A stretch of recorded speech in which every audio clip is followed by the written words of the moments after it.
Hello there, welcome to the programme. This is Trade of the Week, where we get some tips and analysis from our experts just here. And well, last week we had Josh Mahony here and he was talking about going short on the Kiwi dollar. You had a quirky way of doing it as well, because you were going to flip it, weren't you? Go long, then go short, dive in when the time was ready, and it kind of worked out for you. It pretty much worked out perfectly, quite honestly. So wow. It doesn't always work out like this, but ultimately we saw New Zealand dollar rally up to the level where we wanted to short it and pretty much turn on a dime at that level. I think it was around about 70.43. It was around about that previous peak. We didn't necessarily know whether it was going to run past it. On previous occasions it has done, but the fact that we actually previously set that very temporary new low actually gave me a heads up that possibly this rally could start to fade. Now you've got a possible double top coming in play. It came down to 68.97, which is the level we were looking for, and now it's come down to the previous low as well. So if we break below that, then actually next week could see even more downside. But of course, if you're looking at the stochastics, we're actually back towards the bottom end of this rectangle. If I was to extend it outwards, we're at the bottom there, so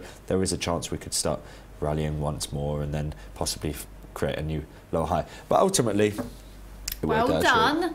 Congratulations, that's a good job. Now, you always go typically for exotic currencies. You like to do things differently, don't you? Yeah, people always say that, but I wouldn't call them that exotic. I guess it's when you're based in London, everyone expects you to trade euro, dollar and sterling every time. Yes, currency pair, exactly. Isn't it? So, with that in mind, you're going to do anything different this week? We are. We're going to be doing gold. So this is the weekly chart for gold, and I guess, you know, the long-term outlook looks like this, you know, big deterioration, falling wedge, that's a bullish pattern, and you're waiting for the breakout. We saw that breakout, and we saw this symmetrical triangle, which given the rally coming into it is a bullish pattern, so you expect the breakout to be towards the upside. That's what we saw, but it then fell back into or below this 1284 level, so it essentially showed us that at the time it wasn't really ready to then push on and have another big rally. If we look in terms of the daily time frame, we can see that yes, we did get this retracement, but now just today we're starting to break higher. Crucially, we're breaking above this 1284 mark, and that gives me some sort of confidence that we're actually possibly going to be done with this current retracement and moving back onto the primary uptrend. So we can see here we had that head and shoulders formation. The projected target from that was hit.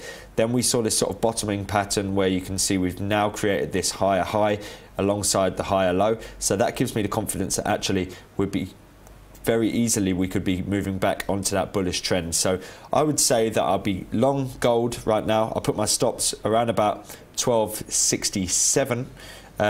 So that would be the creation of a new low if that happened.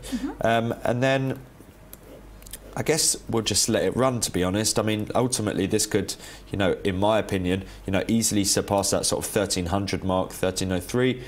And really start to push on. I guess a lot of it's going to be in terms of risk sentiment, what's happening next week, and also what's happening in terms of the US dollar. Of course, if we see weakness in terms of the dollar, that would help gold.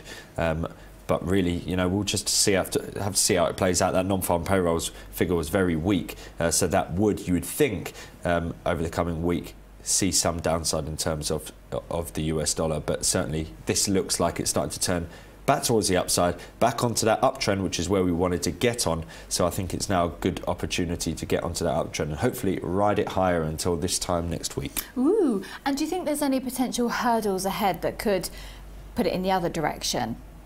Well, I think the big thing here is the fact that we've seen the US dollar so massively oversold recently, and it hit I think it was a 15-month low recently on the dollar index. Now, you know, this sort of paints a picture of the dollar being really weak because of the fact that actually, you know, the likeliness of a rate hike is so far in the future. Now, that actually started getting pulled forward recently, and you heard a lot of people saying that the June meeting was possibly live. Now, June doesn't seem so live all of a sudden now that we've got this very weak payrolls figure. So I guess we did see this pretty strong week this week for the US dollar. If the US dollar tries to continue on that trend and doesn't start to weaken, then that could possibly be something that would push gold in the opposite direction. So that'll be an interesting one to watch. What's happening with the US dollar? Is it strengthening or is it starting to come off again? Okay, Josh Mahony, you are going gold for next week, so we're looking forward to seeing how that pans out. I won't be here because I'm going to Mexico, just thought I'd let you all know. But the weather's great here in London. Have a fantastic weekend. I was telling you all to keep warm last week, but actually it turned out to be really nice, so that was all nonsense. So have a fantastic weekend, and we'll see you next weekend. And if you are going to go for gold as well, good luck with that.